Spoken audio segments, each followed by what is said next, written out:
লালন শাহর মাজারে যখন আমরা ঢুকবো তখন এই গেটটা সামনে পড়ে। গেটটা অনেক সুন্দর। এখানে অনেক লোকই আসে, সারাদিন লোকের আনাগোনা থাকে। মাজারের ভিতরে যে রাস্তাটা ভিতরে ঢোকার প্রবেশ করার জন্য এত সুন্দর করে রাখছে, পরিষ্কার। কোনো ওই যে পোলাপানে কিছু কায়া বিস্কুটের প্যাকেট বা কিছু পালায় রাখবো এরকম নাই, খুব পরিষ্কার।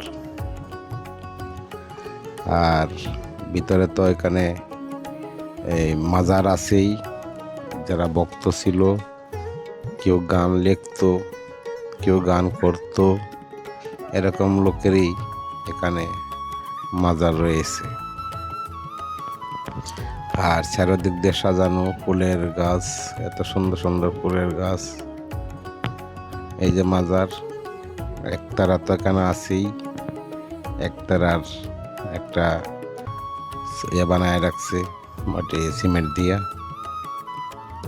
আর এই যে ওরা গান লিখতো, লতিফ শাহ ফকির, এরকম বহুত ফকিরই আছে, ফকির গোলাম ইয়াসিন শাহ।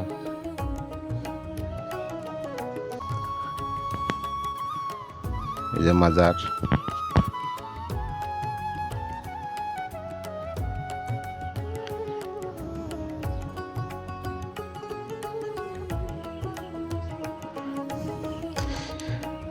লালন গীতির শিল্পী,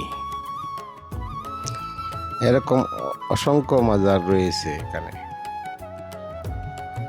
তাছাড়া যখন ভিতরে প্রবেশ করলাম, ঢুকলাম, তখন দেখলাম যে অনেক ফকির আছে, ওরা শুয়ে রয়েছে এই বিল্ডিংয়ের নিচে।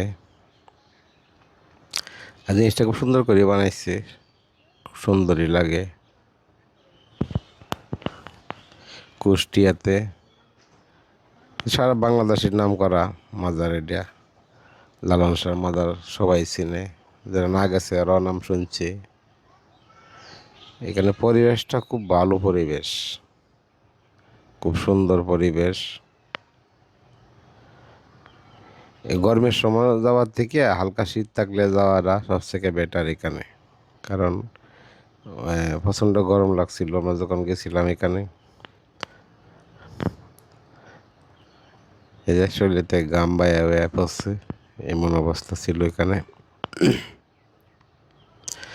এখন যে জায়গায় আছি এখানে বর্তমান যারা ভক্ত আছে ওরা আসে, এসে এখানে ডাল বিছনা বিছনায় শুয়ে থাকে।